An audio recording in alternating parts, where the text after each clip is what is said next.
Baiklah, selamat malam Romo, Ramani, serta Bapak, Ibu, dan teman-teman sejamaah sekalian. Namo Buddhaya. Sebelumnya, perkenalkan nama saya Meta Karuna sebagai moderator dari Sekolah Tinggi Agama Buddha Negeri Sriwijaya. Pada kesempatan hari ini, kita telah sampai pada kursus online Pariyati Sasana yang ke-8 dengan materi yang sangat luar biasa, yaitu ketuhanan dalam agama Buddha. Materi kali ini akan dibawakan oleh Romo Ali Sasana Putra dengan pembahasan yang akan dijelaskan secara langsung. Nah, pada acara ini dilaksanakan oleh Dhammadana dan didukung oleh Cetya Panyasika dan Sekolah Tinggi Agama Buddha Negeri Sriwijaya. Baiklah, selanjutnya saya akan membacakan biografi singkat dari Romo Ali Sasana Putra. Beliau lahir di Jakarta pada tanggal 12 Februari 1979.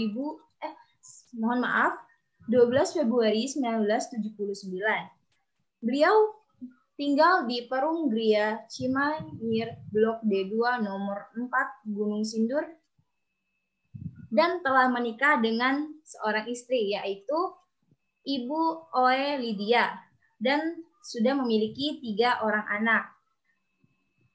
Yang pertama adalah Cece Lawrence, dan yang kedua ada Koko Joti, dan yang ketiga ada Ade Bodi.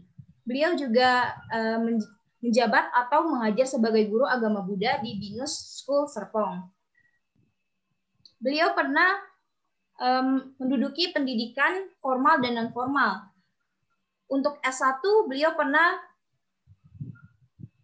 menduduki Dharmacharya STAB Nalanda pada tahun 2003 dan S1 Bahasa Inggris STKIP Ranco Pasar Minggu. Selain itu juga ada Gitar Klasik Purwakarta dengan level 4. Selain itu beliau juga pernah mengikuti organisasi Magabudi dengan jenjang kepanditaan, Pandita Madya atau PMY. Baiklah, tidak perlu lama-lama lagi. Materi kita akan dibawakan oleh Romo Ali. Kepada Romo Ali saya persilakan. Terima kasih.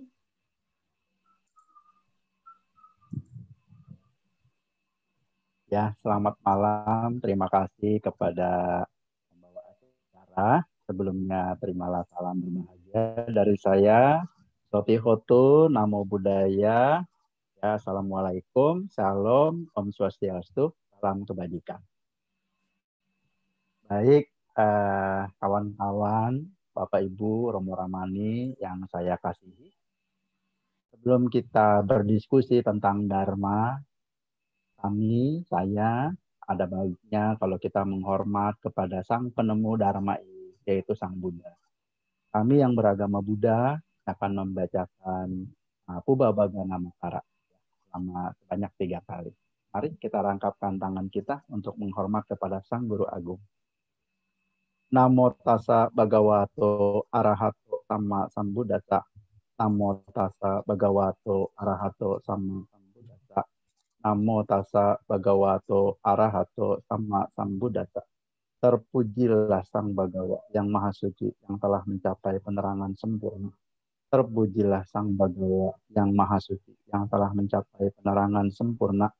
Terpujilah Sang Bhagawa yang Maha Suci yang telah mencapai penerangan sempurna.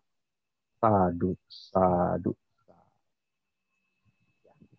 Baik, kawan-kawan, Bapak Ibu sekalian, Romo Ramani, betul sekali apa yang dikatakan oleh Saudari Meta, bahwa materi pada hari ini yaitu konsep ketuhanan, yang semoga pada hari ini saya sebagai narasumber pada hari ini berusaha ya semoga kita bisa berdiskusi lebih detail lagi mengenai konsep ketuhanan.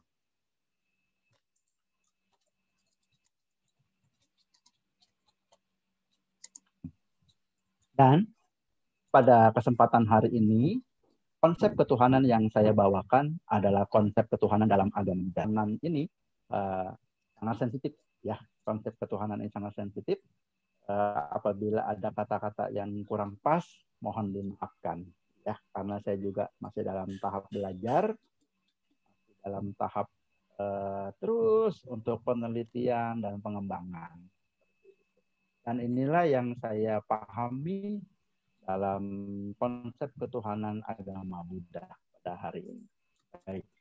Pertama-tama, semua agama pasti memiliki konsep ketuhanan. Dan kita sebagai umat beragama, tentunya warga negara Indonesia, itu kan harus memeluk salah satu agama.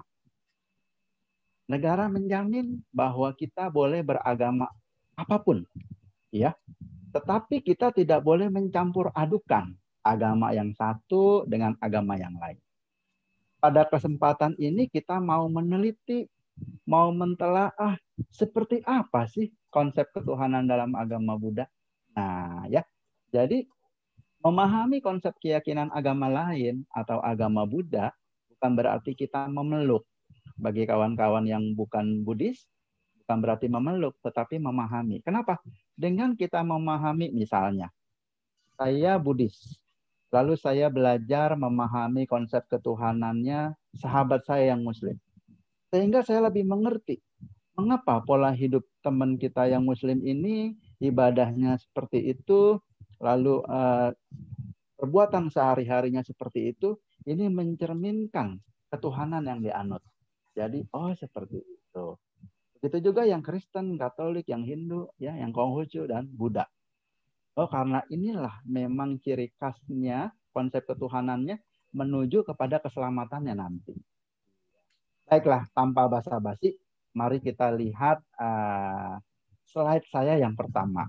Ya, mudah-mudahan bisa dipahami. Kalau kita mau memahami konsep ketuhanan dalam agama Buddha, kita harus mengerti dulu mengenai arti dari swabhawa dhamma. Swabhawa. Swabhawa dhamma ini artinya segala sesuatu itu dharma. Segala sesuatu itu kebenaran. Ya. Jadi di alam semesta itu benar. Alam semesta itu adalah dharma atau dhamma. Ya. Nah, itu dibagi menjadi dua. Nomor satu, yang bawah ya. Yang bawah itu berkondisi.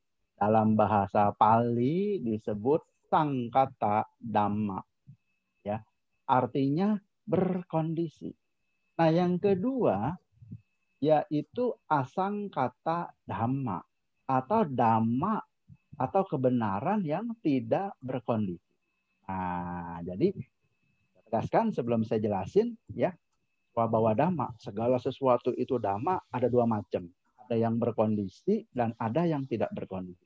Ketika kawan-kawan mengetahui tentang ada yang berkondisi dan ada yang tidak berkondisi, kawan-kawan akan mudah menangkap apakah konsep ketuhanan dalam agama. Oke, siap ya, fokus ya. Oke. Pertama, yang berkondisi. Apa sih yang disebut kondisi atau berkondisi? Nah, ini. Satu, ada timbul, padam, timbul, padam, timbul, padam. Berlangsung. Timbul, berlangsung, padam. Timbul, berlangsung, padam. Itulah yang disebut dengan kondisi. Maksudnya, terlihat munculnya, terlihat berprosesnya, dan terlihat hancurnya. Itulah kondisi. Contohnya apa itu? Contoh, manusia. Manusia terlihat munculnya pada saat dia lahir. Manusia terlihat berlangsungnya, berprosesnya, yaitu mengalami ketuaan. Dan manusia mengalami padamnya, kehancuran, kelapukan, kematian, jara, marana, kematian. Manusia berarti berkondisi. Apalagi coba gunung, sama berkondisi. Jadi di dalam alam semesta ini semuanya berkondisi. Nah, tetapi jangan lupa ada satu hal yang tidak berkondisi. Nanti yang nomor 2 ya. Oke. Jadi yang berkondisi itu menurut Sang Buddha itu tidak memuaskan. Disebut dengan dukkha, sukar ditanggung, dukkha. Ya. Kenapa dia disebut dukkha? Karena dia berubah. mengalami perubahan. Ketika dia berubah, apakah ada yang memuaskan? Tidak ada. Contoh, waktu kita masih ABG, waktu masih 17, 18, kita terlihat tampan, ganteng, cantik. Tapi kalau udah 30, 40 udah mulai kendor tuh, peot ya. Rambut udah mulai rontok ya. Nah, itu berarti kan berubah. Sesuatu yang berubah, dia tidak. Lalu di sini ada penjelasan lagi. Duka karena berkondisi merupakan hasil atau wipaka. Duka karena loba, dosa, moha bisa dikikis. Jadi hal yang berkondisi ini sudah mengalami perubahan, yaitu anicca, yang kita kenal anicca. Sudah mengalami duka, tidak memuaskan, dan mengalami anatta, tidak bisa dipertahankan, nggak bisa dimiliki. Contoh, badan kita. Badan kita berubah. Badan kita tidak memuaskan. Apakah tubuh kita ini punya kita? Kalau tubuh kita punya kita bisa bilang, hei rambut, jangan bisa memiliki. Itu disebut dengan anatta. Ya. Kita lanjut nomor 2. Nomor 2 yaitu yang tidak berkondisi. Kalau yang berkondisi itu alam semesta, saudara-saudara. Tapi yang tidak berkondisi cuma satu, yaitu nibbana atau nirwana. Kenapa? Karena dia terbebas dari duka. Tidak mengandung loba, dosa, moha. Ya, kira-kira seperti itu. Ya, next selanjutnya.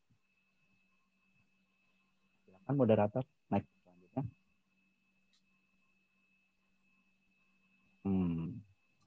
Terus cepat aja. Nah, jadi dari bawah nih, ya, dari yang berkondisi, jadi kita sekarang harus sadar, harus tahu diri bahwa saat ini, detik ini, kita ini adalah duka. Kita ini berkondisi. Mau kemana tujuan hidup kita? Yaitu mau mencapai yang tidak berkondisi, yaitu nibbana atau nirwana. Tujuan yang mutlak, yang nomor 1. Pencapaian nibbana. Karena apa? Karena nibbana tidak berkondisi, tidak ada duka lagi. Kita kan sepakat bahwa hidup ini mencari kebahagiaan. Kenapa kita bisa menderita? Karena 3 akar kejahatan itu. Loba, dosa, moha. Yang disebut dengan kekotoran batin. Next.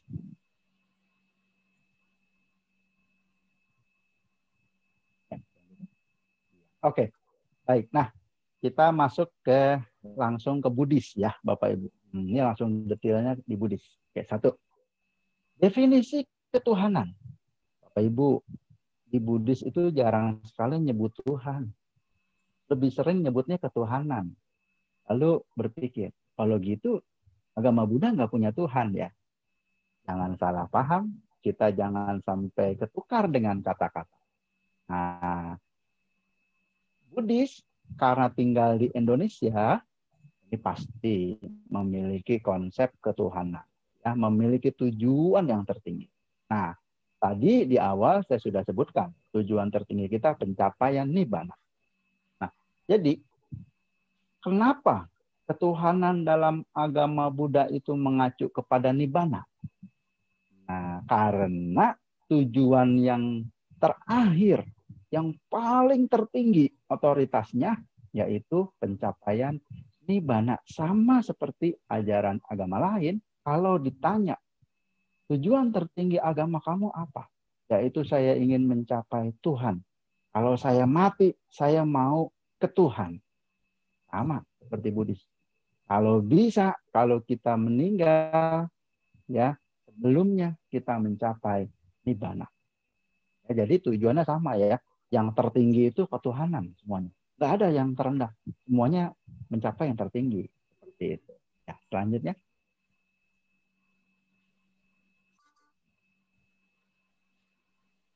Nah ini. Kita lihat ya. Semua agama memiliki tujuannya masing-masing. Nibbana adalah tujuan umat Buddha.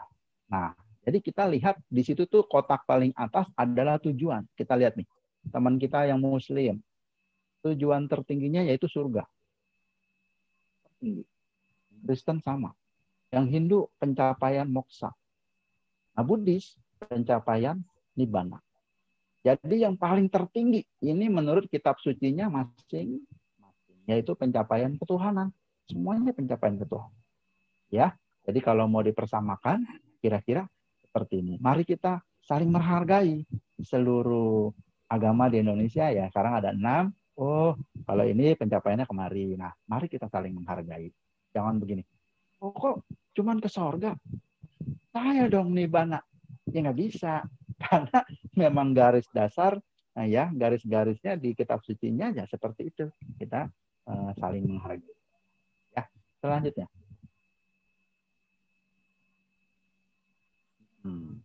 Nah, kalau sifat-sifat Tuhan ya dalam agama Buddha, nah ini ada 2, yaitu pertama Maha Esa dan Maha Suci. Kenapa Maha Esa dan Maha Suci? Karena tidak berkondisi. Coba kita lihat Maha Esa. Nibbana adalah Maha Esa. Kenapa disebut Maha Esa? Karena satu-satunya tujuan akhirnya itu. Seluruh umat Buddha di dunia ini tujuannya pencapaian nibbana. Jadi satu. Lalu yang kedua, Maha Suci. Ketuhanan dalam ajaran Buddha itu Maha Suci. Kenapa? Karena dia terbebas dari kekotoran batin. Terdiri dari 3 hal. Loba, dosa, moha. Loba, keserakahan secara umum. Dosa, kebencian atau dendam secara umum. Moha, kegelapan batin atau kebodohan batin secara umum. Loba bersifat melekat, nempel. Cenderung melebih-lebihkan. Dosa bersifat menolak, cenderung menjelek-jelekan. Moha bersifat ikut-ikutan. Dia gelap batin. Ya, ciri-cirinya kita khawatir, ya, ragu-ragu, itu moha. Ya, kira-kira. Baik ya, jadi ada 2 nih. Kalau ketuhanan agama Buddha sifatnya apa? 2, Maha Esa dan Maha Suci. Yang ditambahin lagi, ya, 2. Oke, next. Nah ini sifat-sifat Tuhan. Nah misalnya ya, ini lagi-lagi ini adalah penelaahan dalam Buddhis ya, bukan dalam ajaran lain nih ya. Jadi saya fokus ke Buddhis. Bukan pribadi. Ya, sifat-sifat Tuhan dalam ajaran Buddha bukan pribadi dan bukan pribadi tetapi bersifat impersonal, bukan manusia. Bukan individu, bukan pribadi. Contohnya, Tuhan dalam agama Buddha tidak bisa atau tidak berbentuk orang yang disebut dengan antropomorfisme. Misalnya tampan, cantik, gagah, dan lain-lain. Ya. Lalu Tuhan dalam ajaran Buddha itu juga tidak punya sifat seperti orang, misalnya antropopatisme. Ya, misalnya mengasihi, marah, adil. Ya, jadi sifat-sifat yang kayak gitu nggak ada dalam Buddhis.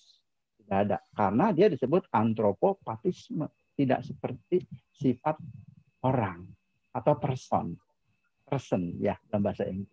Kira-kira. Selanjutnya.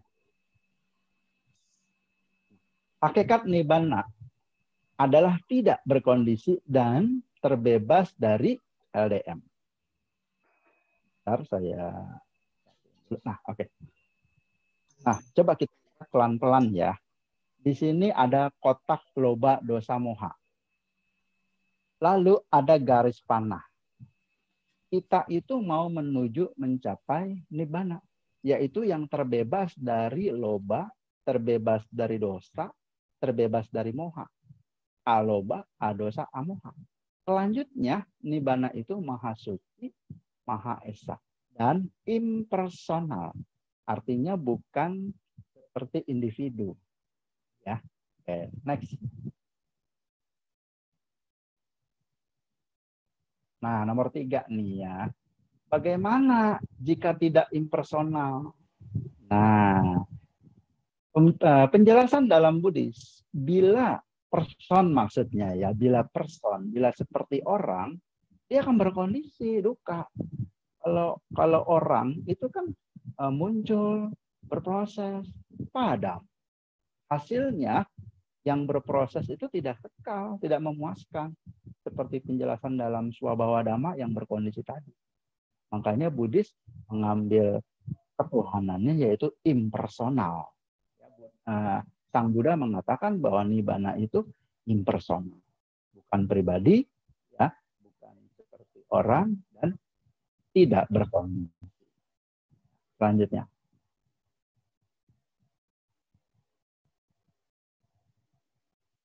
Nah, bagaimana jika tidak impersonal?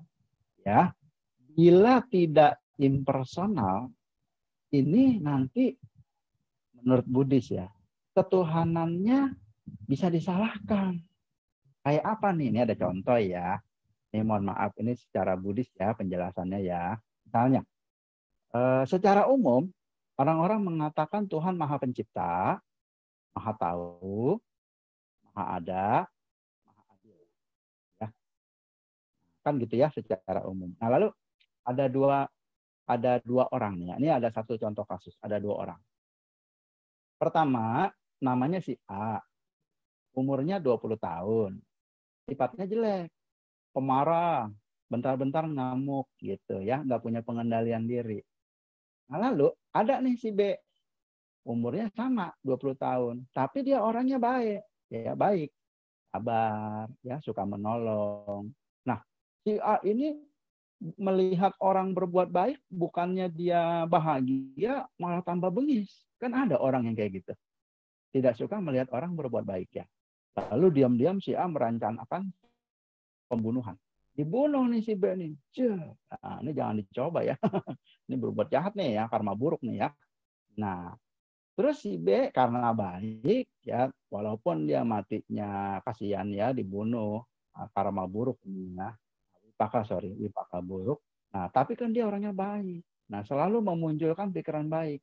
Dia lahir di alam surga. Nah, lalu si A akhirnya dia bertobat. Oh iya ya, selama ini saya salah, dan dia merubah sifatnya. Akhirnya dia juga kan tua mati. Nah, dia tua mati karena dia udah bertobat, dia masuk surga juga. Nah, lalu bagaimana dengan Tuhan Maha Pencipta? Kalau seperti ini, kenapa Tuhan menciptakan, kalau Tuhannya person ya, kenapa Tuhan menciptakan pergumulan kayak gini? Gitu kan? Kalau memang semuanya baik, kenapa diarahkan seperti ini? Harusnya diarahkan yang baik seperti itu. Lalu Maha Tahu, di mana Maha Tahunya? Ya, dengan adanya kejadian seperti ini. Lalu Maha Ada. Kalau Maha Ada, ketika ada kejahatan, harusnya dia bisa menolong. Ya, polisi aja bisa nolong kalau ada polisinya. Ya, lalu Maha Adil. Nah, ini sama-sama mencapai surga. Adilnya bagaimana nih? Nah, ya. Jadi kalau seandainya konsepnya itu person, bisa disalahin. Maka itu dalam Buddhis ketuhanannya tidak mengambil person, tapi impersonal. Ini lagi-lagi secara Buddhis ya kawan-kawan. Nanti ada lagi interpretasi secara agama yang lain, nggak apa-apa, itu haknya agama lain. Dalam keyakinan Buddhis adanya imperson. Kira begitu. Lanjut. Silakan. Nah, 4. Bolehkah ketuhanan yang ajarannya impersonal seperti ketuhanannya Buddhis di Indonesia? Boleh nggak itu? Ya. Nah, sebelum kita jawab boleh apa enggak, kita segala sesuatu harus mengacu kepada induk hukum yang ada di negara itu. Nah, sekarang kita berada di mana? Kita berada di negara Indonesia dan kita adalah warga negara Indonesia. Apa dasar hukum yang paling kuat di negara Indonesia? Ibu dari segala hukum adalah Pancasila. Anaknya Undang-Undang Dasar dan keturunannya nanti ada. Nah, kita lihat dari dasar negara Republik Indonesia yaitu Pancasila. Pancasila ada 5 dasar. Apa saja? 1, sila ketuhanan. Sila ke-1 adalah ketuhanan yang Maha Esa. Ingat ya kawan-kawan, dasar negara Indonesia, ya, Republik Negara Indonesia bukan sila ke-1, Tuhan yang Maha Esa, bukan loh, tetapi ketuhanan. Dalam hal ini di awal saya katakan, kenapa orang Buddha itu jarang nyebut Tuhan, tapi seringnya nyebutnya ketuhanan, karena kita mengacu kepada dasar negara Republik Indonesia, yaitu Pancasila. Next. Dan lagi, setelah itu keturunannya, anaknya adalah Undang-Undang Dasar 1945, ya, bab ke-11, pasal 29, ayat 1 dan 2. Mari kita lihat ayat 1. Negara berdasar atas ketuhanan yang Maha Esa. Lagi-lagi ketuhanan, ya. Artinya mau dia Muslim, punya ketuhanannya tauhid, boleh. Mau dia Kristen atau Katolik, ketuhanannya Tritunggal Maha Kudus, boleh. Lalu saudara kita yang Hindu, Trimurti, boleh, silakan. Konghucu, Buddhis, silakan. Karena kita punya konsep ketuhanannya yang berbeda. Dan ini nggak boleh disamain, dicampurin gitu ya, digado-gado. Itu malah salah. Kemurnian agamanya. Jadi nggak murni. Ya, dan mungkin nanti bisa masuk kena pasal penistaan karena dia campur adukin agama, nggak boleh, ya. Oke, yang kedua, nah ini yang penting, negara menjamin kemerdekaan tiap-tiap penduduk untuk memeluk agamanya masing-masing dan untuk beribadat menurut agamanya dan kepercayaannya itu. Jadi konsep ketuhanannya Islam nih kayak gini. Konsep ketuhanannya Kristen dan Katolik seperti ini. Hindu, Buddha, Konghucu seperti itu. Negara menjamin mereka melaksanakan keyakinannya itu berdasarkan konsep ketuhanannya masing-masing. Nggak boleh saling mengganggu. Misalnya, Muslim, misalnya, harusnya kamu nibana dong kayak saya Buddha. Nggak bisa. Muslim adalah Muslim. Buddhis adalah Buddhis. Jadi nggak bisa disama-samain, ya. Tapi kalau kita mau lihat perbandingan, tujuannya adalah positif, untuk kebaikan bisa, persamaan bisa. Tapi campur adukin nggak bisa, nggak boleh, ya. Mari kita saling menghargai. Selanjutnya, ya, next. Nah, kan tadi dijelaskan bahwa konsep agama Buddha itu imperson, bukan person. Kalau person itu kan Tuhan Maha Pencipta misalnya, ya. Nah, kalau imperson berarti Tuhannya nggak mencipta dong, ya kan? Nah, ini jadi banyak sekali orang Buddha yang bingung. Oh, kalau gitu saya siapa yang nyiptain? Iya kan? Terus dunia ini, matahari ini siapa yang nyiptain? Ya kan? Kalau nggak ada, kalau Tuhannya Buddhis ini, ketuhanannya ini cuman sebagai tujuan hidup, bukan disembah, bukan diminta, ya, ini secara Buddhis, ya, dan bukan seperti yang lain kayak gitu. Lalu saya siapa yang nyiptain? Ini pertanyaan klasik. Dan walaupun pertanyaan klasik, banyak juga orang Buddha yang nggak ngerti jawabnya, ya. Baik, saya mencoba untuk menguraikan. Lalu siapakah yang menciptakan kita, manusia, dan semuanya? Nah, ini ada perumpamaan, kawan-kawan. Kita lihat ada satu gambar, ya. Ya, semuanya mungkin udah pernah makan. Ini namanya apa? Pisang goreng. Nah, pertanyaan saya, ketika kawan-kawan makan pisang goreng, apakah ujuk-ujuk, ya, bahasa Jermannya nih, kita orang Gunung Sindur bilangnya ujuk-ujuk, tiba-tiba, ya. Apakah pisang goreng yang Anda makan tiba-tiba itu bisa Anda makan? Tentu saja tidak. Itu ada prosesnya. Apa itu prosesnya? Ya, silakan next selanjutnya. Nah, nih. Nah, ya udah, stop dulu. Coba lihat. Pisang goreng, ya. Kalau kita mau cari siapa atau faktor yang utamanya itu apakah dalam pisang goreng? Tidak ada, kawan-kawan. Kausa prima dalam Buddhis tidak ada. Faktor yang satu itu nggak ada. Pisang goreng aja nggak ada. Yang Anda makan pisang goreng itu banyak sekali faktor. Apa itu? Ada pisangnya, ada terigunya, ada airnya, ada gulanya. Macam-macam. Mungkin satu alam semesta ada di dalam satu pisang goreng. Lalu Anda mau cari yang sebab pertama itu apa? Nggak ada. Kita ngomongin pisang goreng aja nggak paham. Siapakah yang pertama-tama?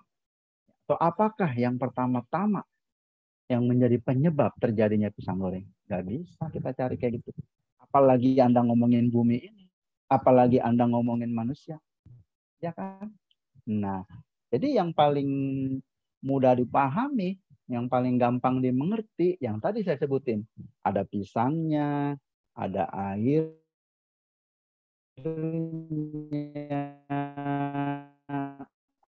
ada terigunya.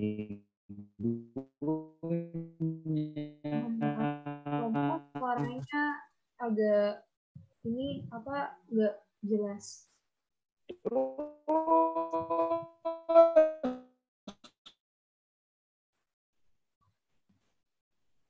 Banyak sekali faktor agama Buddha disebut kondisi-kondisi.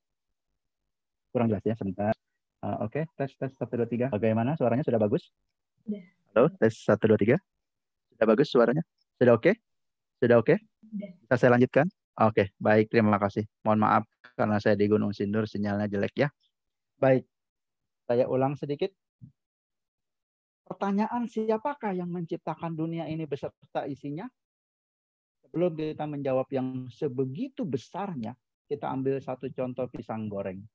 Pisang goreng yang kelihatannya itu sederhana, ternyata itu sangat kompleks sekali.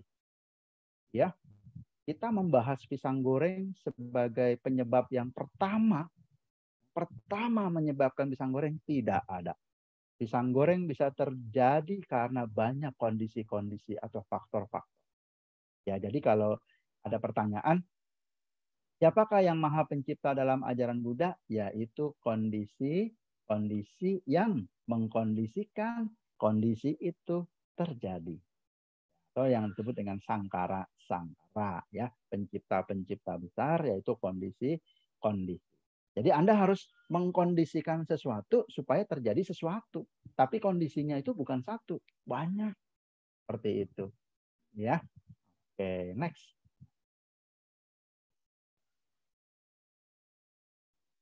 Nah ini ya. Jadi tidak ada yang namanya kausa prima atau penyebab yang satu ya. Di sini kondisi, naik lagi kondisi yang lain banyak sekali. Ya, jadi kalau ada pertanyaan, siapakah yang Maha Pencipta? Yang Maha Pencipta adalah kondisi-kondisi ini nih. Kalau kamu mau pinter, kondisiin. Nggak bisa ujuk-ujuk pinter. Ya, kalau kamu mau kaya raya, kondisiin. Carilah kondisi-kondisi yang bisa menyebabkan kamu kaya raya. Tidak bisa kamu diam aja. Ya lalu berharap-harap. Nggak bisa. Semuanya harus dikondisikan. Kira-kira itu. Ya, jawaban dalam Buddhis. Oke, next. Ya. Nah, ini udah saya jelaskan. Ya, untuk terbentuknya terjadinya sesuatu fenomena, ternyata melibatkan banyak kondisinya. Contohnya, untuk terbentuknya sebuah papan tulis, ternyata banyak sekali peranan unsur-unsur yang ada di alam semesta. Papan tulis. Tadi pisang goreng. Ya, next. Selanjutnya. Ya, cukup. Nah, oke. Ini ada logika yang disebut anumana. Melihat yang tidak terlihat dari yang terlihat. Bingung nggak? Melihat yang tidak terlihat dari yang terlihat. Seperti itu. Pelan-pelan dipahami. Ini filsafat dulu. Ya. Ada yang pendek, berarti ada yang panjang. Ada api, berarti ada asap. Contoh. Kalau ini ada garis panah. Pertanyaannya. Garis panah ini panjang atau pendek? Anda nggak bakalan bisa jawab ini panjang atau pendek. Kenapa? Karena nggak ada anumananya, nggak ada logikanya. Harus ada pembanding. Nah, coba next. Nah, jadi Garis ini adalah garis yang pendek. Kenapa? Karena ada yang panjang. Kira-kira seperti itu. Yuk, selanjutnya. Ya, nah ini tentang sesuatu yang tentang hal yang tidak berkondisi. Ini bisa dengan sebentar, kayaknya ada link yang putus. Boleh mundur, ya, boleh mundur. Slide-nya mundur dulu. Nah, mundur lagi. Ya, lagi. Cukup. Nah, ini tadi kelewat. Ini kelewat, ya. Oke. Jadi tadi kita udah bahas pisang goreng ya. Habis pisang goreng ini nih. Ini, ya. Oke. Yang nomor 6. Apakah yang tidak berkondisi itu ada? Bahasa gampangnya, emang nibbana ada? Nah, gitu ya. Nah, kita bisa tahu itu dari jawabannya 3 hal. 1, kita bisa tahu nibbana itu atau yang tidak berkondisi itu ada dari kitab suci. Kita nggak boleh keluar dari kitab suci, ya. Jadi kita harus berdasarkan kitab suci. Oke, ini apa nih dalam kitab suci? Ada di Udana 8 ayat 1-3 menyebutkan ajatang, abutang, akatang, dan asangkatang. Apa itu? Yang tidak berkondisi itu tidak dilahirkan, tidak muncul, tidak menjelma, tidak ada bentuknya, tidak tercipta, tidak berkondisi, dan tidak bersyarat, mutlak adanya. Yaitu nibbana itu tidak berkondisi. Ya, next yang B. Nah, yang tadi ini ya, nyambungnya kemari ya. Jadi saya merasa ada yang loncat ya. Oke. Jadi yang satu pertama nibbana itu kita tahu dari kitab suci. Yang kedua, nibbana kita tahu dari logika. Yang tadi dari mana kita tahu ini garis panjang apa pendek? Kalau nggak ada pembandingnya. Jadi harus ada pembandingnya, ya. Contoh. Dari mana kita tahu ada sesuatu ada yang bisa terbebas dari duka? Karena ada duka. Karena ada penderitaan, pasti nih ada yang terbebas dari penderitaan. Itu logikanya yang B. Ya, oke, yang C. Selanjutnya. Nah, next. Yang C. Ya, next. Oke. Nah, ini. Yang ketiga, kalau yang pertama tadi dari kitab suci, yang kedua dari logika, yang ketiga ngalamin langsung, ditembus langsung, direalisasi langsung. Misalnya, pertama nih ya, batinnya ada LDM. Belum tahu dhamma. Nggak ngerti dhamma ada kayak apa. Lalu belajar dhamma. Tapi batinnya masih kotor. Belum mencapai apa-apa. Disebut putujana. Ya ini kayak kita kali ya. Nah, selanjutnya dia berlatih sungguh-sungguh. Berlatih sungguh-sungguh. Tercapai nih. Tingkat-tingkat kesucian. Ya, nama rupa ditembus. Nyana-nyana ditembus ya. Nyana itu pengetahuan spiritual. Ditembus. Nyampe sucian tingkat 1, Sotapanna. Kesucian tingkat 2, Sakadagami. Kesucian tingkat 3, Anagami. Masih ada nggak itu romo kekotoran batinnya? Ada. Tapi nggak segede yang ini. Apalagi yang ini. Nah, ini LDM-nya kan gede tuh. Besar. Ini LDM-nya ada. Tapi udah mulai kecil. Ini udah mulai tipis. Lalu ada nih makhluk-makhluk atau manusia-manusia yang sampai bisa menghancurkan LDM. Hancur deh kekotoran batinnya, nggak ada lagi. Mereka lah yang disebut arahat yang sudah merealisasi nibbana. Nah, jadi nibbana itu bisa lewat teori kitab suci, bisa lewat logika, dan kalau masih nggak percaya juga praktekin dhamma. Tembus dhamma itu. 4 kebenaran mulia tembus. Pasti mencapai nibbana. Romo, emang benar ya kita bisa mencapai nibbana? Apa praktek? Sang Buddha sudah membuka pintu dhamma selebar-lebarnya dan tidak terbatasi oleh semua makhluk yang ingin mencapai nibbana. Nibbana nggak pernah meninggalkan kita. Kita yang selalu pergi ya melupakan jalan untuk mencapai nibbana. Ingat ya, kita yang menjauhi nibbana. Nah, nibbana ada Buddha, nggak ada Buddha, nibbana tetap ada. Dia nggak akan berubah. Karena dia adalah sabe, dhamma, anatta. Ya, nibbana itu adalah kekal. Ya, bukan sangkara kan, sabe sangkara. Oh, sangkara berkondisi. Ya, tidak berkondisi. Ada Buddha, nggak ada Buddha, nibbana ada. Abadi dia, kekal. Ya, lanjut. Nah, juga penting, banyak orang keder nih ya tentang hal ini. Nomor 7, apakah merealisasi atau mencapai nibbana atau mencapai ketuhanan sama dengan menjadi Tuhan? Banyak orang mengatakan Sang Buddha itu Tuhan. Oh, Tuhannya Buddha, Tuhannya orang Buddha itu Sang Buddha ya? Begitu. Kok bisa mengatakan seperti itu tuh? Orang Buddha kalau ke wihara langsung sujud menyembah patung. Nah, itu perkara yang berbeda lagi ya. Nanti dibahas mengenai puja. Baik. Nah, ini butuh fokus, butuh logika, ya, dan butuh pemahaman yang jelas. Baik. Contoh Sang Buddha. Sang Buddha sudah mencapai nibbana. Sang Buddha sudah merealisasi nibbana 100% dengan status arahat. Setuju ya semuanya ya? Oke. Kalau semuanya setuju, pertanyaannya, kalau begitu Sang Buddha itu Tuhan dong? Karena Sang Buddha itu objek batinnya nibbana. Ya kan? Nah, kita bisa jawab, bukan. Sang Buddha bukan Tuhan. Sekali lagi, bagi kita yang beragama Buddha, kalau menganggap bahwa Sang Buddha Tuhan, bahwa Sang Buddha itu Tuhan, boleh di-delete dulu. Sekarang di-delete. Sang Buddha bukan Tuhan, saudara-saudara. Sang Buddha adalah guru agung yang menunjukkan jalan mencapai ketuhanan. Kayak apa itu Romo penjelasannya? Begini. Nah, ini ada bunga ya, ada kebun ya. Baik. Penjelasannya begini ya teman-teman. Seandainya di dunia ini, seandainya ya, ini cuma perumpamaan. Di dunia ini ada satu taman yang sangat indah sekali. Taman yang sangat bagus sekali. Tidak ada bandingnya. Tentu saja semua manusia ingin ke situ melihat. Ya, saya ambil contoh nama orang ya, kalau sama mohon maaf. Cuman contoh aja. Budi kepingin sekali lihat taman itu. Andi kepingin sekali lihat taman itu. Nah, mereka bertekad untuk pergi sampai ke sono.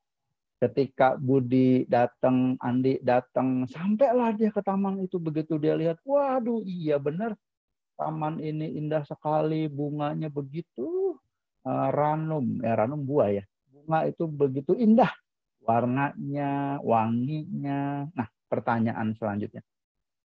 Apakah Budi dan Andi itu adalah taman bunga? Atau apakah Budi dan Andi itu adalah bunga? Tentu bukan.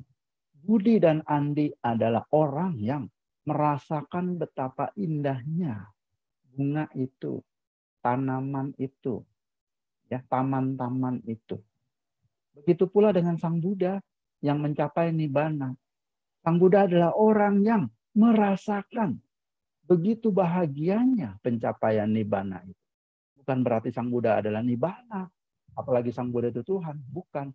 Dia adalah saksi orang yang telah membuktikan bahwa nibbana itu pertama ada, yang kedua kekal, yang ketiga itu bahagia pencapaian nibbana. Makanya Sang Buddha langsung menyebarkan dhamma ini yang indah pada awal, tengah, dan akhir, bahwa pencapaian nibbana itu adalah sangat bermanfaat. Tembuslah dalam kehidupan sekarang ini. Begitu. Romo, susah nggak sih mencapai nibbana? Kalau susah nggak ada yang mencapai, ya kan? Kalau dibilang gampang, kok kita belum nyampe, kok kita belum merealisasi seperti itu. Tergantung daripada niat. Tadi kan saya katakan, ada niat nggak untuk mencapai yang tidak berkondisi? Kalau ada, ayo kita kondisikan untuk mencapai sesuatu yang tidak berkondisi. Ya, baik. Next selanjutnya.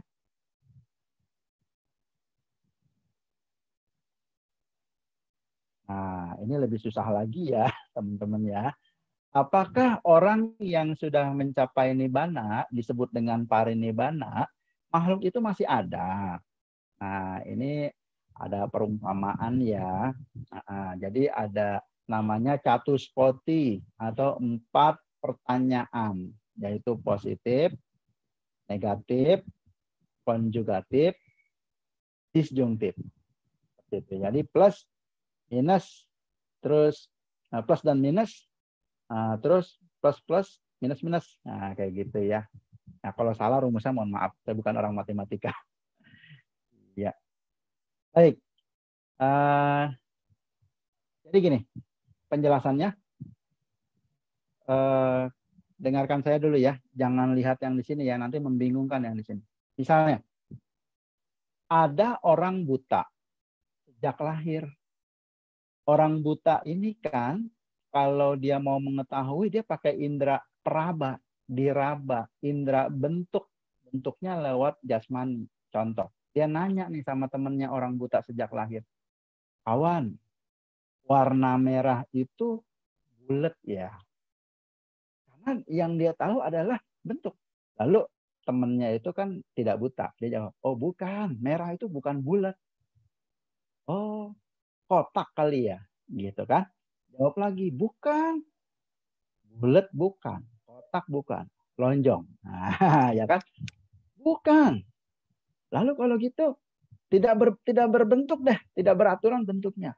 Bukan juga. Nah, contoh yang kedua, teman-teman. Ini mohon maaf, bukan menyinggung seseorang, bukan. Seorang wanita yang sudah menikah tetapi mandul. Ditanya nih sama orang, Bu, anaknya kulitnya putih ya? Bukan. Oh kalau gitu anaknya hitam kulitnya? Bukan. Kalau gitu hitam bukan, putih bukan, belang? Bukan. Kalau gitu kulit warnanya nggak jelas? Bukan. Ya Anda nanya orang yang tidak punya anak. Yang nggak punya anak bagaimana membayangkan kulitnya? Susah. Seperti itu. Ini sama seperti pertanyaan, Sang Buddha masih ada ya? Jawabannya bukan. Oh, kalau gitu Sang Buddha nggak ada. Bukan. Kalau gitu ada dan tiada. Atau ragu-ragu ya keberadaan Sang Buddha. Bukan. Kalau gitu antara bukan ada dan bukan tidak ada. Bukan. Nah, kawan-kawan, hati-hati. Banyak terjebak. Ya, kalau misalnya terjebak dengan 4 pertanyaan ini, ya berarti itu bukan nibbana nih, bukan pencapaian nibbana ya. Jadi kenapa orang buta selalu dijawabnya bukan? Karena warna merah berbeda dengan raba. Kenapa orang hamil dikatakan anaknya kulitnya selalu bukan? Karena memiliki anak atau tidak memiliki anak tidak ada hubungannya dengan kulit. Kenapa bertanya kepada Sang Buddha, apakah Sang Buddha nanti kalau udah meninggal itu ada atau tidak ada dan tiada, atau bukan ada dan bukan tidak ada? Jawabannya bukan. Karena pertanyaan tidak ada dan tidak ada, bukan ada dan bukan tidak ada, itu pertanyaan yang berkondisi. Sedangkan nibbana adalah tidak berkondisi. Anda mau jawab apa? Sesuatu yang tidak berkondisi. Makanya Sang Buddha lebih banyak diam. Buddha nanti kalau meninggal ada ya? Buddha diam. Bukan berarti setuju ya. Karena menjelaskan nibbana sulit. Nibbana kalau dijelasin bisa jadi berkondisi. Ya bahasa kasarnya gini. Anda kalau mau ngomongin Tuhan, nggak nyambung. Kelewat tinggi. Tuhan kamu omongin beda. Apalagi ada orang yang ngomong begini. Menurut Tuhan, Tuhan ngomong begini nih sama saya. Itu lebih kacau lagi. Kenapa? Sesuatu yang tidak berkondisi dikondisikan.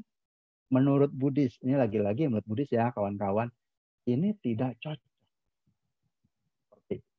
Paham ya mengenai pertanyaan apakah Sang Buddha masih ada atau tidak ada, tidak bisa dijelaskan. Karena ketika Sang Buddha meninggal, parinibbana, batinnya padam, ya, padam, jasmaninya hancur, tidak terlahir lagi, dijelasin, nyerah saja, karena tidak berkondisi. Sesuatu yang tidak berkondisi mau ngejelasin apa, ya kan? Oke, next selanjutnya.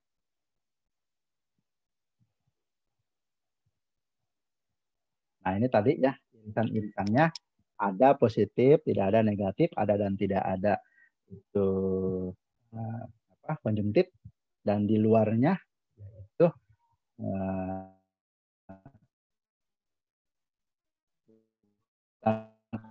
ada dan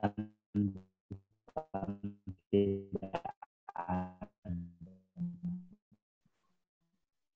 Maaf Romo, suaranya agak putus-putus.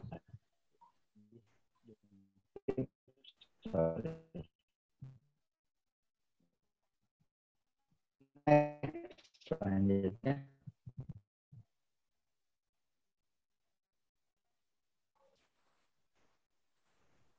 Romo, sepertinya ada ini, ada sinyal. naik.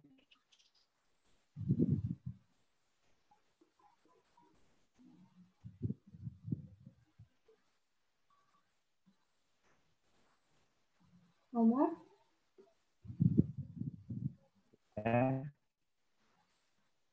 suaranya masih belum terdengar. Oh iya. Boleh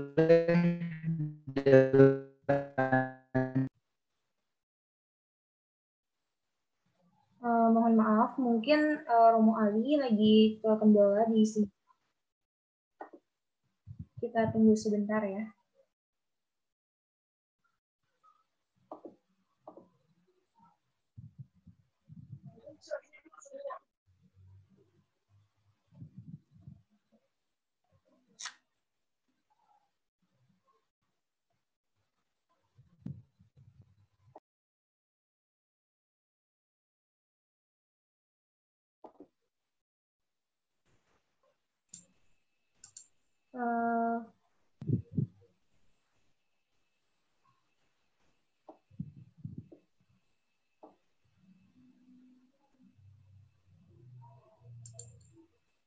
Halo, halo. Ya, halo. Iya, suara saya udah kedengeran belum? Masuk Romo. Sudah, sudah. Aduh, sinyalnya luar biasa nih. Baik, apakah bisa kita lanjutkan? Ya, mohon maaf ya, karena sesuatu ini berkondisi, jadi makanya duka ini ya. Seperti itu. Ya, baik. Slide yang selanjutnya. Ya, nanti kalau kurang jelas boleh ditanyakan. Ada sesi tanya jawab ya. Sampai jam 8.40 ya. Oke, lanjut. Next. Bisa dilanjut. Slide yang selanjutnya.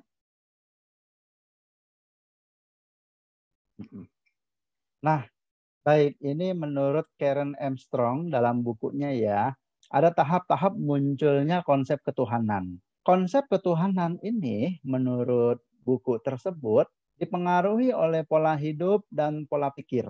Misalnya ya, pola hidupnya ini berburu binatang. Nah, ketuhanannya atau caranya yaitu dia menyembah benda-benda yang menenteramkan. Dalam arti untuk yang menjadi bekal dia dalam kehidupan. Misalnya apa? Yaitu senjata-senjatanya ya. Jadi jangan kaget, jangan heran kalau ada orang yang memuja senjata-senjata. Apakah itu salah? Tidak. Kenapa? Karena pola pikir seperti itu. Pola hidupnya seperti itu. Ya. Next. Nah, selanjutnya pola hidupnya memelihara hewan. Nah, pola pikirnya dia sangat kagum sekali sehingga dia menyembah hewan ya. Ada gajah ya dan macam-macam. Selanjutnya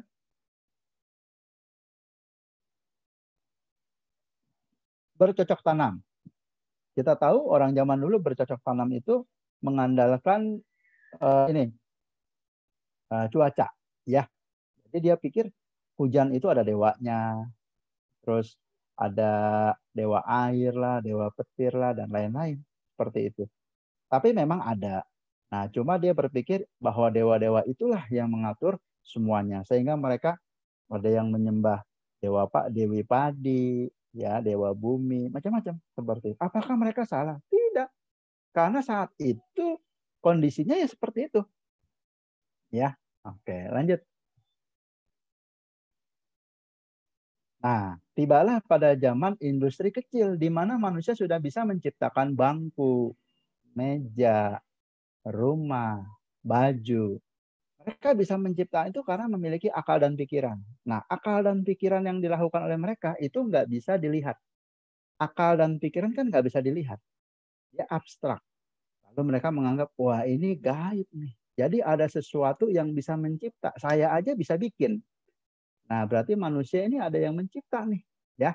Nah, itu maksudnya dalam industri kecil. Ya. Nah, konsep ketuhanan. Selanjutnya, masuklah pada industri besar. Di mana manusia itu sudah canggih sekali.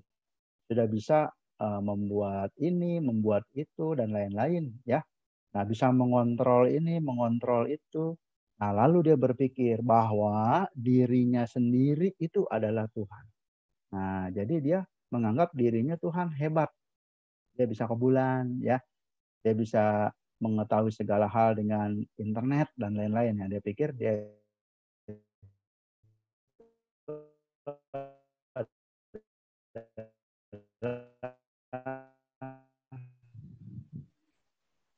Mohon maaf, Romo Ali, suaranya terputus-putus lagi.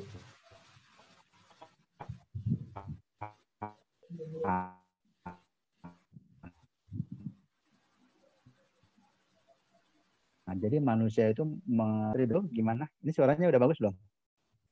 Suara saya udah bagus Lanjut, belum? lanjut. Oke. Sip. Udah oke ya. Udah bagus ya. Baik, ini industri besar menganggap bahwa manusia itu adalah Tuhan. Ya. Jadi manusia ini udah mulai sombong. Ya, sudah bisa mengatur ini, mengatur itu, lalu menganggap dirinya adalah yang berkuasa. Gitu. Ya, next selanjutnya.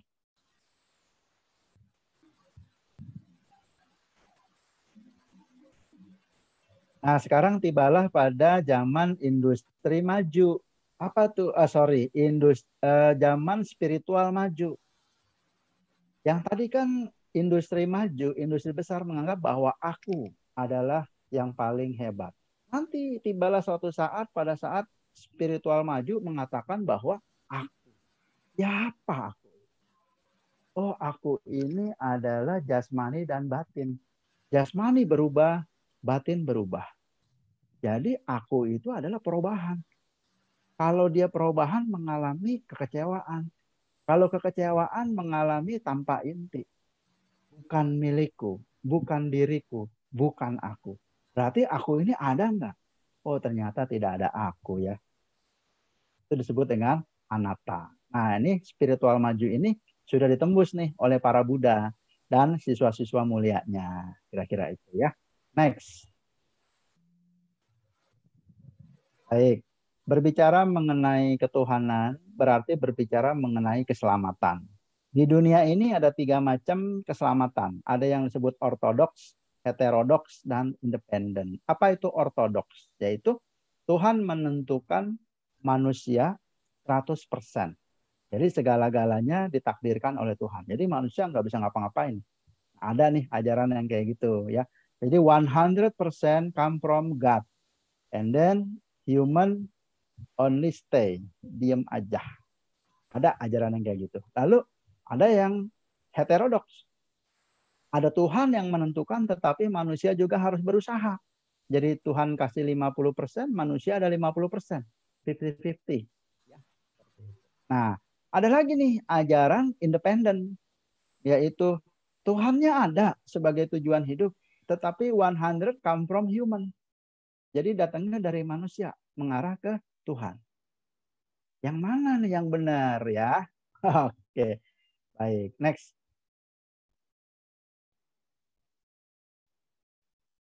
Ya, jadi ini rebutan nih. Rebutan, oh ajaran ortodok yang paling benar. Lalu dijawab lagi, bukan dong. Heterodoks yang paling benar. Nah, sekarang untuk mengetahui mana yang benar, ada satu cerita. Ya, selanjutnya. Next. Ini udah mau selesai. Next. Ya, ini next aja. Ini next aja. Next aja. Oke. Nah, belum lewat. Oke. Jadi, ini ada satu cerita perdebatan tentang ortodoks dan heterodoks. Sebelum saya cerita, saya ulang dulu ya. Ortodoks itu ajaran Tuhan mentakdirkan 100% kepada manusia, manusia nggak bisa apa-apa. Kalau heterodok itu Tuhan mentakdirkan 50%, tetapi manusia harus berusaha juga 50%. Bagaimana ceritanya ini? Begini ceritanya. Pada suatu hari, terjadilah perdebatan yang panjang kali lebar antara ortodok dan heterodok di rumah ortodoks. Itu rumahnya ada huruf O. Jadi itu adalah rumah ortodoks. Mereka berdebat. 3 hari, 3 malam, nggak selesai-selesai itu. Sama-sama mengakui bahwa agamanya yang paling benar, yang lain salah. Akhirnya capek dong. Akhirnya heterodok bilang, kawan, besok kita lanjutin lagi. Saya udah capek, udah lelah. Saya mau pulang dulu. Nah, ini pulang nih ke rumah H. H itu ke rumahnya heterodok ya. Nah, di tengah perjalanan ini, heterodok lagi jalan-jalan-jalan, dia lihat ada tukang roti ya, bakery, ketabrak sepeda yang kencang. Sepedanya sambil main HP ya. Jadi ketabrak, berantakan, sepedanya kabur. Orangnya yang naik sepeda kabur. Sebagai orang yang beragama heterodoks yang baik, lalu dia menolong. Dia menolong, dipungutin rotinya, dibantuin. Lalu sebagai ucapan terima kasih, tukang roti bilang, Pak, terima kasih ya sudah membantu saya. Nih, saya kasih roti 4. Lalu dengan gembira pulanglah heterodok. Ketika heterodok membuka pintunya, dia terpikir, tuh kan, benar ajaran agama saya, agama heterodok. Hari ini Tuhan sudah memberikan rezeki kepada saya 4 roti. Tapi kalau saya nggak nolongin tukang roti, saya nggak dapat roti nih. Nah, gitu kan. Lalu dia nggak jadi tuh buka pintu rumahnya. Dia balik lagi ke rumah ortodok. Dia gedor-gedor tuh ortodok udah lagi ngorok kali ya. Udah tidur, digedor-gedor. Dok, dok, dok, dok, dok, dok, dok, dok. Ortodok, bangun, bangun. Saya punya bukti bahwa agama saya yang paling hebat. Kapan kamu mau dibaptis ikut agama saya?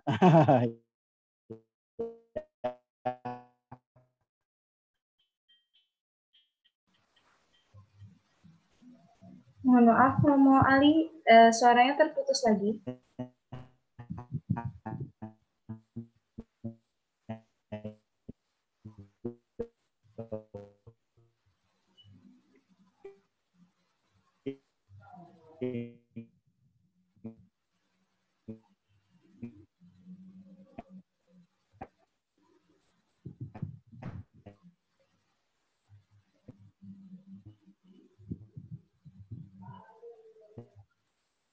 Mohon maaf kepada peserta. Sepertinya Romo Ali kehalang kendala sinyal lagi. Kita tunggu sebentar ya.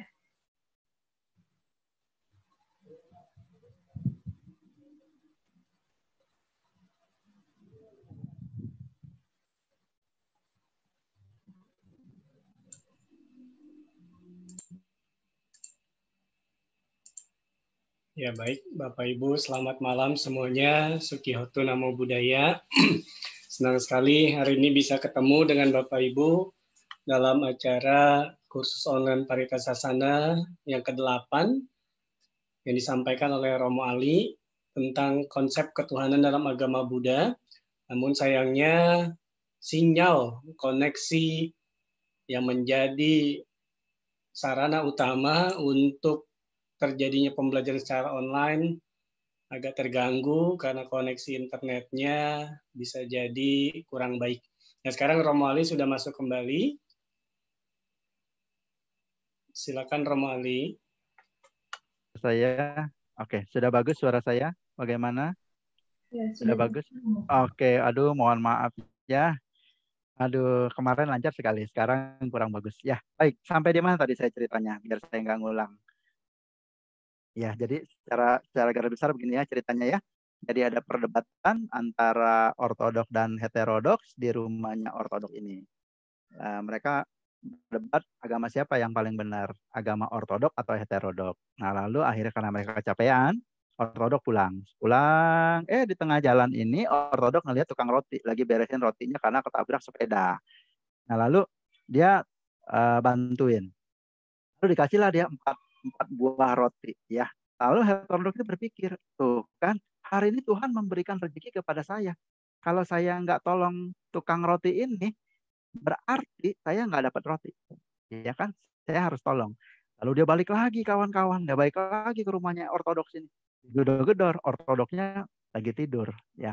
Lalu akhirnya dia bangun. Kenapa kamu balik lagi? Ini loh, saya bawa bukti bahwa agama saya paling benar, bahwa Tuhan kasih rezeki. Saya pun harus berusaha untuk mendapatkan rezeki ini. Oh begitu.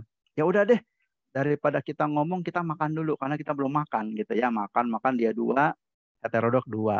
Setelah selesai makan, lalu ortodok nanya, ya udah kamu ceritain ngapain sih kamu balik lagi gitu ya.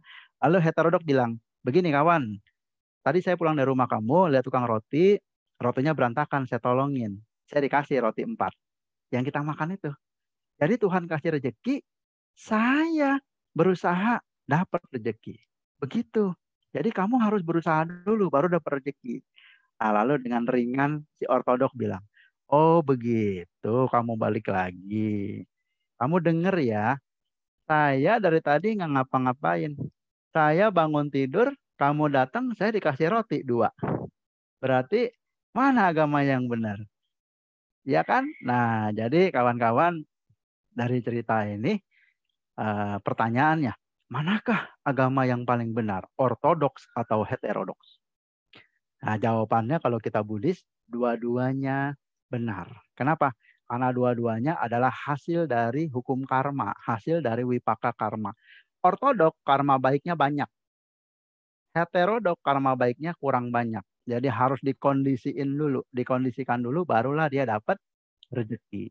Begitu kira-kira cerita ortodok dan heterodok ya. Mudah-mudahan bisa dimengerti seperti itu.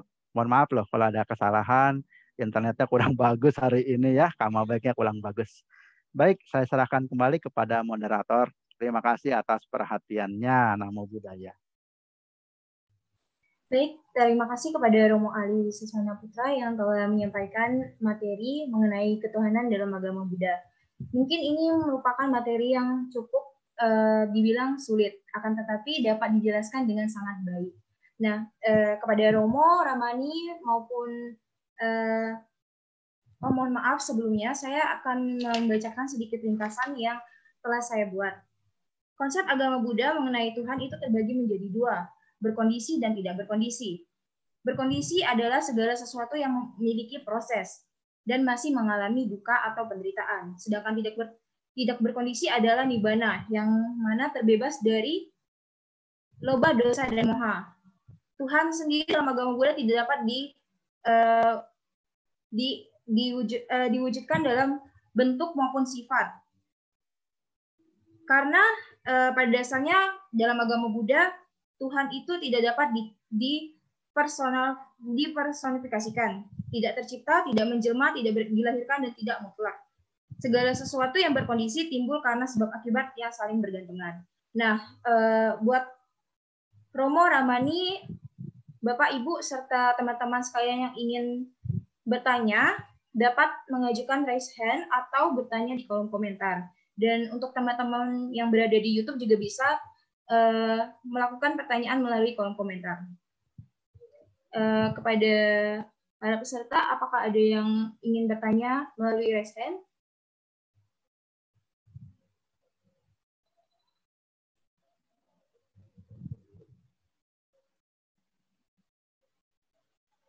Jika belum ada, saya akan membacakan pertanyaan dari kolom komentar.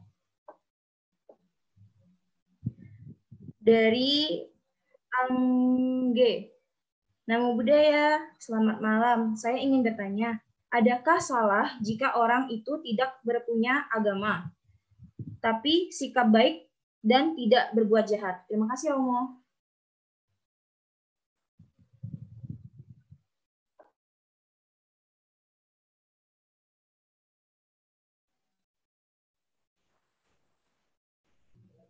Romo Ali? Sepertinya Romo Ali telah berkendala di sinyal.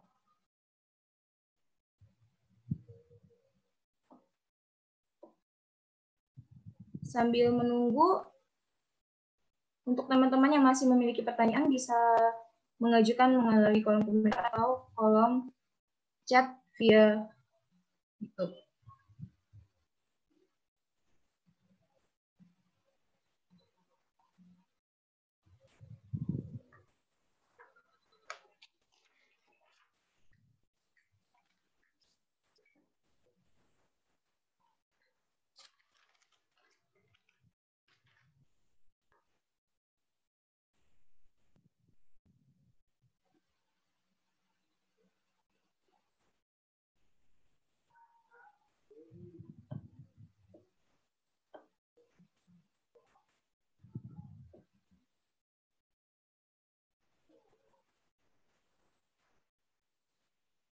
Mohon maaf kepada Romo Ramani, Bapak Ibu, serta teman-teman sekalian.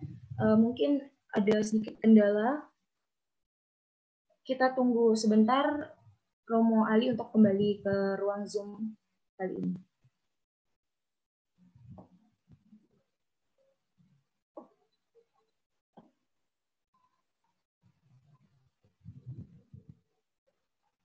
Oke, sepertinya Romo Ali udah masuk ke ruang Zoom.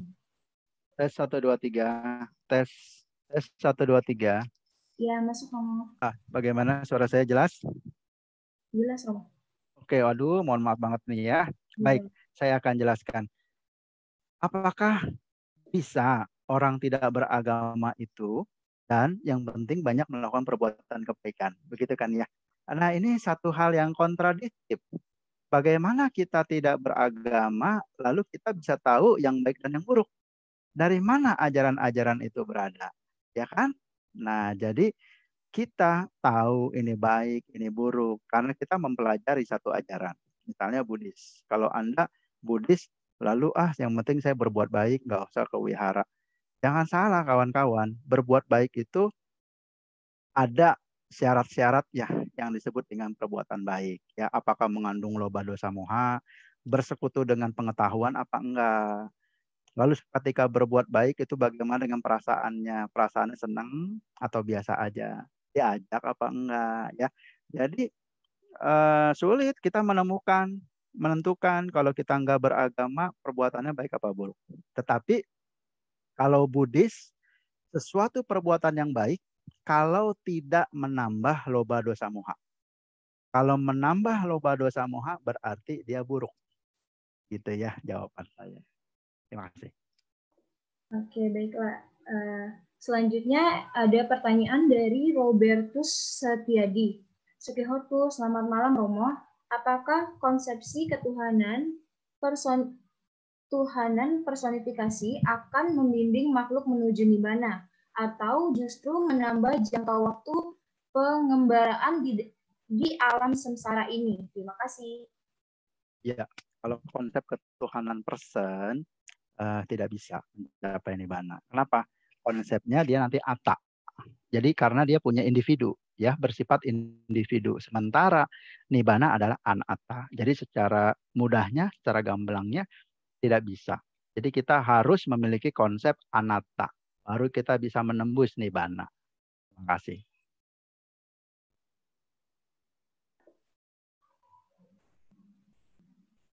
Baiklah, kepada Robertus Setiadi, apakah penjelasan yang disampaikan Romo dapat diterima atau ada tambahan? Sudah cukup, terima kasih. Oke. Selanjutnya kepada Romo Ramani, Bapak Ibu dan teman-teman, apakah masih ada yang ingin ditanyakan? Berhubung waktunya masih lumayan agak lama.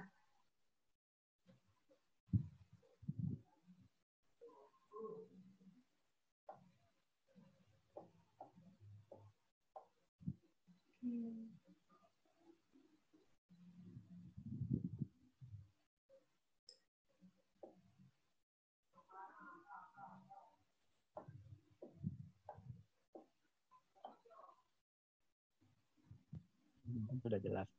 Iya.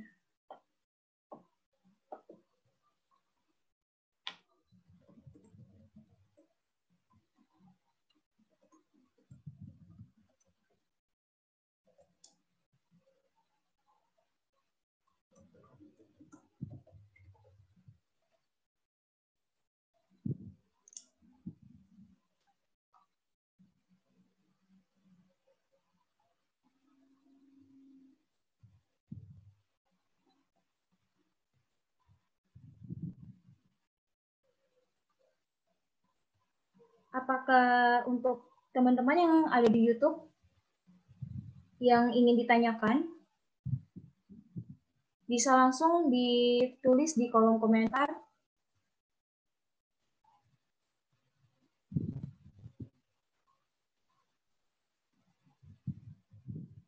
Oh, ini ada satu lagi Romo dari Angge. Selamat malam Romo. Jika berbuat baik bersamaan, tujuan itu kurang baik. Jika itu berbuat baik, itu bertujuan untuk ke arah nirvana, itu juga tidak baik. Terima kasih Romo. Saya kurang paham ini pertanyaannya. Boleh diulang nggak? Boleh diulang pelan-pelan? Okay. Jika berbuat baik bersamaan, ya. Tujuan itu kurang baik. Oh iya, terus? Jika itu berbuat baik, itu bertujuan untuk ke arah nirvana. Oh, itu bisa pencapaian nirvana. Iya. Pertama ya, yang disebut perbuatan baik menurut Buddhis yaitu yang tidak mengandung loba, dosa, moha.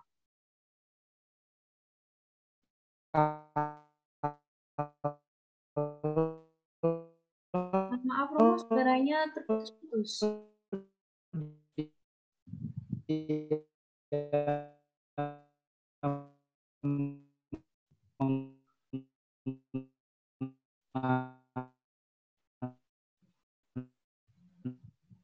Mengandung loba, dosa, moha sudah jelas tidak baik.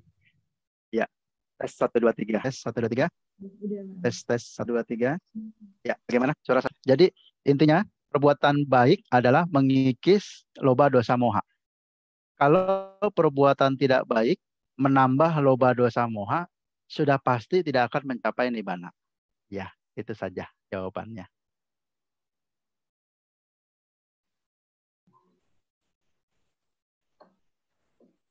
Baiklah, kepada Bapak Ibu, Romo Ramani, serta teman-teman, apakah masih ada yang ingin ditanyakan?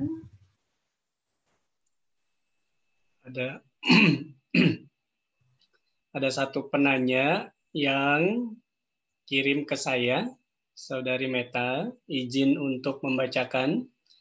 Dari Saudara atau Bapak Andriansen Hartanto. Namo Buddhaya Romo, saya ingin bertanya, jika Tuhan itu tidak ikut campur dalam kehidupan manusia, mengapa doa saya dapat terkabul? Dan mengapa saat kita mendapatkan masalah, kita harus meminta tolong kepada siapa? Masalah yang tidak dapat diselesaikan. Baik, suara saya jelas nggak? Jelas, Romo. Baik, terima kasih atas pertanyaannya, Bapak. Kalau Tuhan sebagai tujuan hidup, ya, lalu berdoa, lalu tercapai apa yang diinginkan, menurut pandangan Buddhis, sesungguhnya ini adalah hasil dari buah wipaka kama yang baik. Hasil dari karma-karma baik lalu berbuah. Sesungguhnya berdoa atau tidak berdoa, prosesnya dia akan berjalan terus. Seperti itu. Lalu jawaban yang kedua, kalau saya punya masalah, saya berdoa kepada siapa? Ya, ini memang harus dijelaskan sedikit ya. Dalam ajaran Buddha, konsepnya bukan berdoa. Ya, jadi konsepnya menenangkan batin. Bisa dengan meditasi, bisa dengan membaca parita. Ketika kita membaca parita, batin kita akan tenang. Dan pembacaan parita itu mengkondisikan perbuatan-perbuatan kebajikan lewat pikiran dan ucapan akan terbentuk.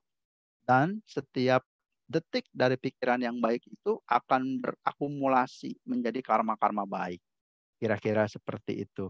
Lalu selanjutnya jangan lupa Bapak, kalau kita mendapatkan satu permasalahan dalam kehidupan ini, selain kita menenangkan batin, kita juga harus action supaya terbebas dari duka. Misalnya kita membantu ya melalui materi boleh, melalui tenaga boleh, bisa apa saja. kita membantu, kita praktek sila, supaya kita timbun tuh perbuatan-perbuatan baiknya, sehingga kita terlepas dari penderitaan yang kita alami saat itu. Boleh kok baca parita, tapi baca parita itu secara umum memang disebut doa, tapi sesungguhnya membaca parita mengulang kembali apa yang Sang Buddha ajarkan. Kira-kira seperti itu. Terima kasih.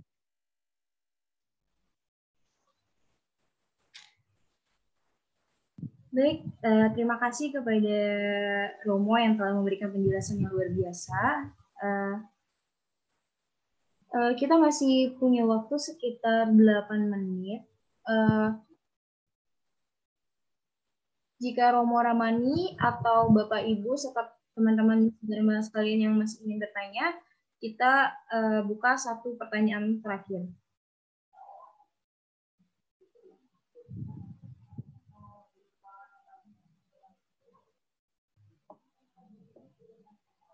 Oke, jika tidak ada yang ingin bertanya lagi, saya ucapkan terima kasih kepada para peserta yang sangat berantusias dalam kursus online kali ini, dan juga terima kasih kepada Romo Ali yang telah membagikan materi yang luar biasa. Dan Romo, kita mohon untuk closing statement-nya ya, Romo. Baik. Dalam konsep ketuhanan ini, kapankah umat Buddha bertuhan? Ketika umat Buddha bertuhan adalah ketika mereka banyak berbuat baik, membersihkan pikiran dari loba dosa moha. Kapankah umat Buddha tidak bertuhan? Yaitu ketika dia menambah loba dosa moha.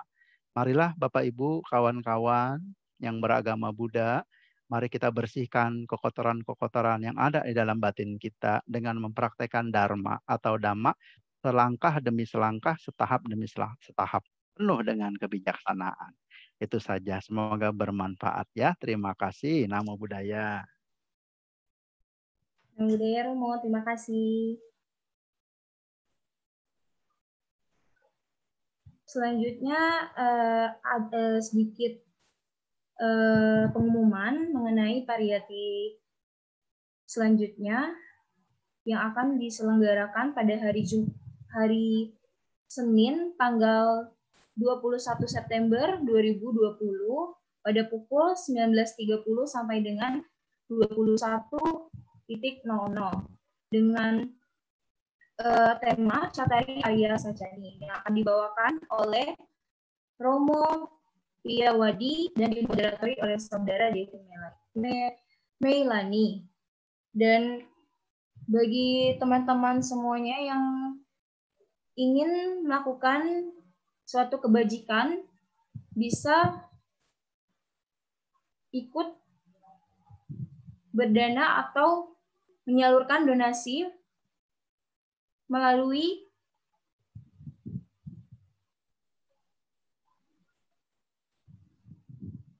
barcode di layar sebelah kiri atau dapat melalui bank di bawah ini.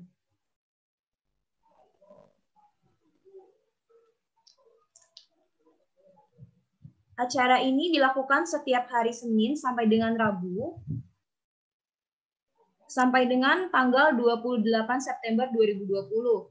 Dan selanjutnya pada tanggal 30 September 2020 akan diadakan acara Visudi Upasika dan Upasaka di Cetia Panyasika pada pukul 18.30 sampai dengan 21.00.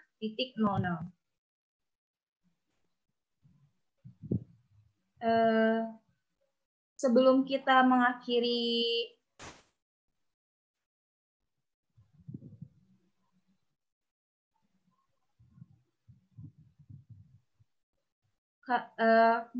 kelas kali ini, kita dapat melakukan foto bersama. Kepada Romo Ramani, Bapak Ibu serta teman-teman sekalian dapat mengaktifkan mode videonya.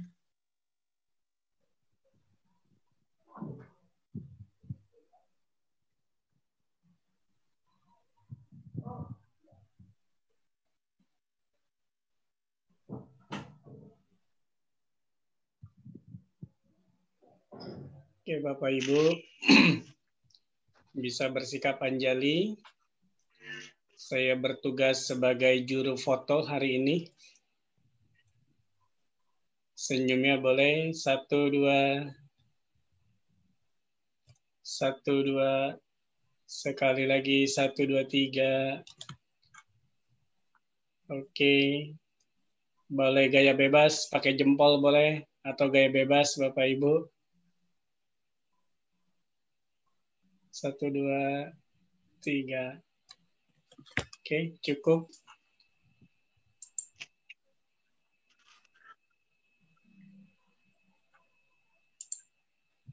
Baiklah, kita telah sampai di penghujung acara.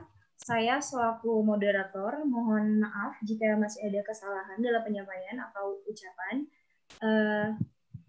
Sekian dari saya, Sukihoto Namo Buddhaya. Namo Buddhaya. Terima kasih Romo Ali. Terima kasih Romo. Namo Buddhaya. Terima kasih Romo. Namo Buddhaya. Namo Buddhaya. Terima kasih Romo Jenny. Terima kasih. Saya close ya.